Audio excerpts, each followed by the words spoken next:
Hello class 7, welcome back to your maths online class. In our last class we discussed about rounding off the decimal numbers and significant figures.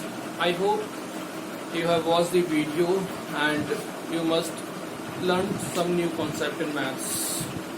Today we are going to solve exercise 4F of your maths book. That is the last exercise of the chapter number 4. One thing I would like to say to all of you that I'm not getting much response from your side. It means that you know all the things or you are not getting anything. So if you are watching video, you can write a comment or you can write a comment to me on my WhatsApp. You can like or dislike the video. So I should get the idea that you are getting my lectures, like getting my class or not. Okay, if you give the feedback or your parents want to give any feedback, so it will be beneficial for both of us, because you're at home, you are not in the class. So I can understand that this is very difficult for you to learn at your home, but in this kind of situation we just cannot do anything. Just we are doing our best to make study easy for you. So be more interactive, drop messages on my WhatsApp, on my YouTube, anywhere you want. Call me and tell me that you are getting things or not. Okay, so let's begin with exercise 4F. The question number 1 says the weight of an object the weight of an object is 3.06 kilogram. Find the total weight. Find the total weight of 48 similar objects. So exercise 4F basically consists of word problems, और word problems सुन के आप लोगों को बहुत डर लगता है, because you just don't understand the language of the question. Question कहना क्या चाह रहा है, ठीक है? अगर आपने ये समझ लिया तो आंसर तो अपने आप ही क्वेश्चन में छुपा होता है, ठीक है? तो कहना क्या चाह रहा है ये question? The weight of an object is 3.06 kilogram, ठीक है? एक ऑब्जेक्ट है कोई, उसका वेट मीन्स वजन है 3.06 किलोग्राम. तो सिंपल सी बात है, आप लिख जो क्वेश्चन में लिखा है वही लिख दीजिए. Weight of one object is 3.06 kilogram and you need to calculate total weight of 48 similar objects. आपको निकालना क्या है? वेट ऑफ 48 ऑब्जेक्ट्स, ठीक है? एक का गिवन है और 48 का निकालना है. Very simple. अगर आपको पता है, अगर एक चॉकलेट 5 रुपीज की आती है तो 2 की कैसे निकालते हैं? वी डू दी मल्टीप्लाई, ठीक है? तो same we will do the same thing here. We will multiply 3.06 by 48 and you will get your answer. Multiply करना सबको आता है. 3.06 and 48. 8 6 are 48, 8 3 are 24. Put the question cross mark. 4 6 are 24 and 4 3 are 12. 8 4 4 8 4 2 6 2 2 4 and 1. Decimal places कितने हैं यहाँ पर? 2. So put the decimal place here. My answer will be 146.88 और unit क्या है आपकी? किलोग्राम. तो do not forget to put the unit in the end. अगर यूनिट आपने प्लेस नहीं की तो एग्जाम में आपके मार्क्स कट जाते हैं, ठीक है? तो my answer is 146.88 kg means kilogram.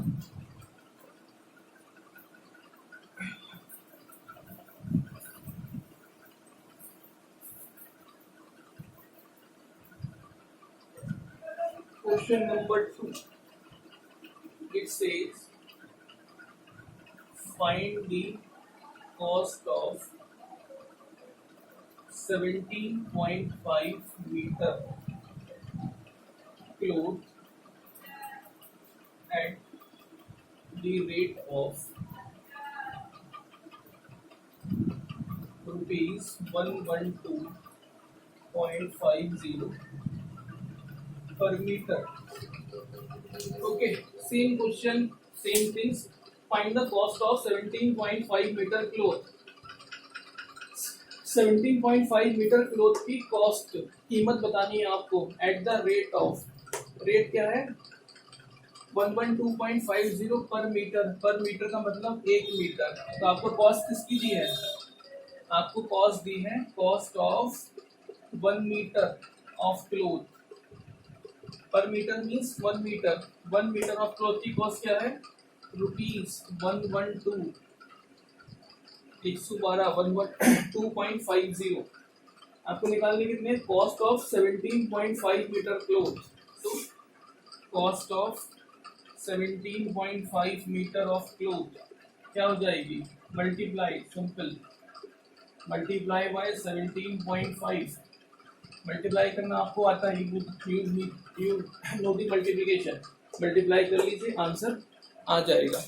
ठीक है, आगे बढ़ते हैं, टाइम वेस्ट नहीं करते इसका। क्वेश्चन नंबर 5 देखते हैं।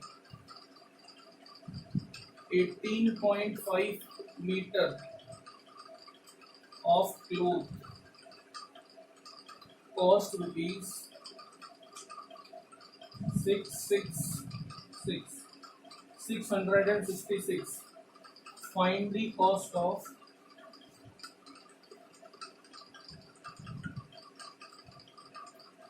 3.8 मीटर क्लोथ। ठीक है, 18.5 मीटर क्लोथ की कॉस्ट आपको दी है। सपोज आप मार्केट गए, आपने 18.5 मीटर क्लोथ खरीदा, find the cost of 3.8 metre cloth.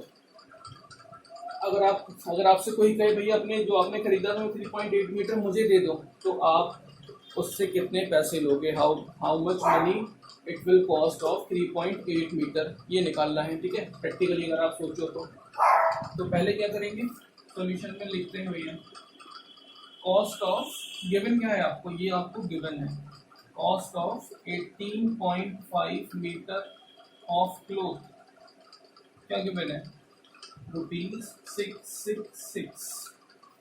ठीक है, अब निकालने कितनी है 3.8। ठीक है, तो डायरेक्ट तो निकाल नहीं पाएंगे, पहले मुझे निकालनी पड़ेगी cost of 1 metre of cloth.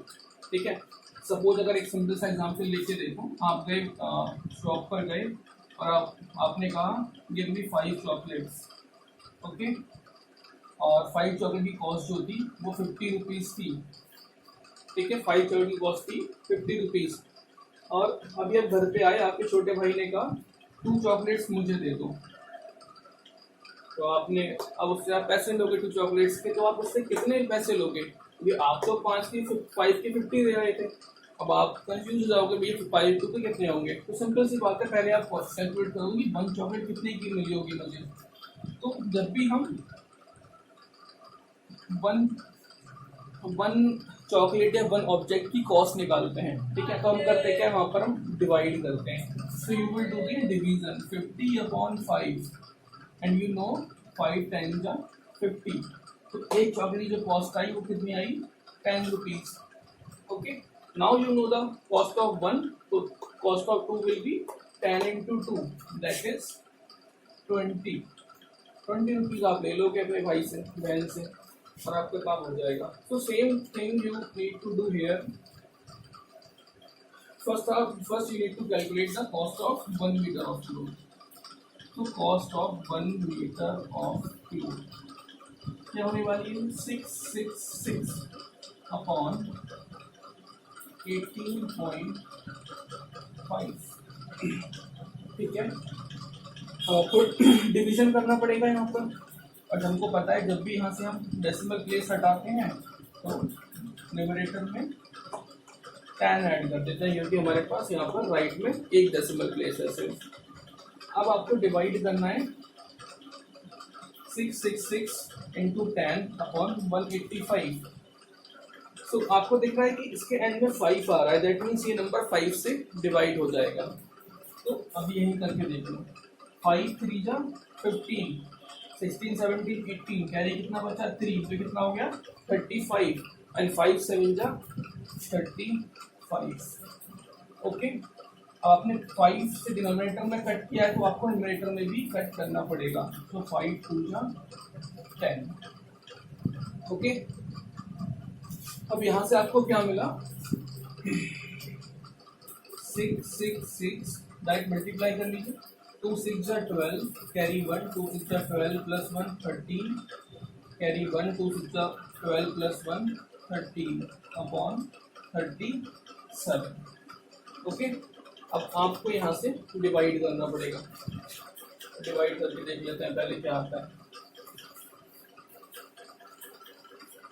तो 37 से मुझे डिवाइड करना है किसको 1 3 3 2 को। अब 37 का टेबल तो आपको आता नहीं तो मल्टीप्लाई करनी पड़ेगी। अगर हम 4 से करें तो 4 7 जा 28, कैरी 2, 4 3 जा 12 प्लस 2 14, तो इससे ज़्यादा हो जाएगा। दैट मीन्स कितने टाइम जाएगा 3 टाइम्स। 3 7 जा 21, कैरी 2, 3 3 जा 9 और 2 11। Okay, 3 minus 1 is 2, 3 minus 1 is 2 and 2 copy करते हैं। अब फिर मल्टीप्लाई करिए 37 के टेबल में देखिए 22 से बड़ा या छोटा, बराबर या छोटा। 8 7 जा 56, कैरी 5, 8 3 जा 24 प्लस 5 29, ज़्यादा हो जाएगा। 6 से देखते हैं, 6 7 जा 42, कैरी 4, 6 3 जा 18 प्लस 4 22, तो 6 टाइम जा रहा है। 6 7 जा 42, कैरी 4, 6 3 जा 18 प्लस 4 22, कैंसिल आउट हो गया। तो यहाँ से मिला मुझे ₹36। तो 1 मीटर क्लॉथ की कॉस्ट आई मेरे पास ₹136, और निकालनी कितने की है मुझे 3.8 की। एक स्टेप और कर दूँ, cost of 3.8 metre of cloth, वो क्या होने वाली है दोनों की मल्टीप्लाई। तो 36 मल्टीप्लाई 3.8, और जो भी यहाँ से आएगा that will be your answer. इन दोनों की मल्टीप्लाई तो आप आसानी से कर लोगे और आपका आंसर आ जाएगा। Okay, now move to next question. I hope आपको समझ में आया होगा कैसे हमने किया, how to calculate the cost of one and how to calculate the cost of many. Now question number 6 और 7 देखते हैं कुछ पार्ट्स। 6 का पार्ट 1 कहता है 0.5 of rupees 7.60 plus 1.62 of rupees 30। ठीक है, इसको आपको सॉल्व करना है, इवैल्यूएट करना है। तो ऑफ का मीन्स होता है मैथ में बेसिकली मल्टीप्लाई। तो 0.5 मल्टीप्लाई 7.60 प्लस 1.62 मल्टीप्लाई 30, मल्टीप्लाई कर लीजिए आंसर आ जाएगा। ओके, 500, 5 6 जा 30, कैरी 3, 5 3 जा 5 7 जा 35 प्लस 3 38। ठीक है, मैंने डायरेक्ट मल्टीप्लाई कर दिया। 500, 5 6 जा 30, कैरी 3, 5 में 35 प्लस 3 38, और डेसिमल प्लेस कितने हैं 1 2 3, सो 1 2 3 यहाँ पर मैंने डेसिमल फिट कर दिया। Okay, now do the same thing here. 0 मैंने ऐसे पुट कर दिया, 3 से मल्टीप्लाई कर दो, 3 2 जा 6, 3 6 जा 18, कैरी 1, 3 1 जा 3 प्लस 1 4। ओके, डेसिमल प्लेस कितने हैं 1 2, सो लेफ्ट से 1 2। आपको ऐड किसको करना है 14.60 में 3.800, 0 ऐसे हो जाएगा, 0 ऐसे, 8 प्लस 6 14, कैरी 1, 9 प्लस 3 12, कैरी 1 और 5। Your answer will be 15.400। Okay, I hope आपको समझ में आया हो। बहुत ही सिंपल कैलकुलेशन थी। क्वेश्चन नंबर 6 के बाकी सारे पार्ट सेम है, आपको सिर्फ मल्टीप्लाई और ऐड या माइनस ही करना है। क्वेश्चन नंबर 7 के एक दो पार्ट देख लेते हैं। 7 का फर्स्ट पार्ट कहता है 5.6 minus 1.5 of 3.4। Okay, so 5.6 minus 1.5 multiply by 3.4। Okay, so बॉड मास आपको याद होगा, क्या करते हैं मल्टीप्लिकेशन पहले और माइनस बाद में। अगर आपने पहले माइनस कर दिया तो आपका सवाल यहीं पर गलत हो जाएगा। तो 5.6 माइनस 15 फोर होता है 60, कैरी हो गया 6, 15 3 45, 45 प्लस 6 51 और डेसिमल 1 2 प्लेस के बाद तो डेसिमल आपका ये आ गया। नाउ 5.6 में आपको माइनस करना है 5.10, तो 0 एज इट इज लिख दिया। 6 माइनस 1 5 हो जाएगा, डेसिमल लगाया 5 minus 5 0 and my answer will be 0.50। Okay,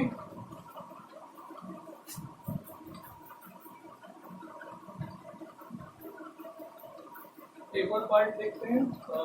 अगले पार्ट देख लेते हैं। पार्ट 2 है 4.8 डिवाइडेड बाय 0.04 ऑफ 5। ठीक है, सो डिवाइड भी है ऑफ भी है आपके पास। तो बॉड मास क्या कहता है, ब्रैकेट उसके बाद ऑफ, तो हमें पहले ऑफ को सॉल्व करेंगे, इस डिवाइड को नहीं करेंगे।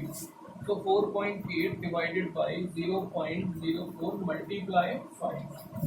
4.8 डिवाइडेड बाय 4 5 जा 20, डेसिमल प्लेस आपका 2 प्लेस के बाद ही आएगा। अब क्या करना है, डिवाइड करना है। सो 4.8 डिवाइडेड बाय क्या करना है आपको 0.20। ओके, अब आपको यहाँ पर इस डेसिमल प्लेस को अगर मैं यहाँ से हटाता हूँ तो यहाँ पे कितने डेसिमल प्लेस है 1, नीचे क्या आएगा 10, और इसको यहाँ से हटाता हूँ तो यहाँ पे कितने डेसिमल प्लेस है 2, तो यहाँ पे कितने आएंगे 1 0 0। तो आपको सिर्फ डिवाइड करना है, क्या बचा ये एक 0 से, इस 0 को आप हटा दीजिए, ये बचा 48 मल्टीप्लाई बाय 10, और यहाँ पे क्या बचा 20। ठीक है, 10 2 जा 20, वेरी सिंपल, एंड 2 2 जा 4, 2 4 जा 8, तो my answer will be 24। So question number 7 के बाकी पार्ट भी ऐसे हैं। I will send you solution of rest of the questions. In case if you find any difficulty in any question, you can ask me in doubt class or you can ask me personally. Okay, till then, take care. Bye bye.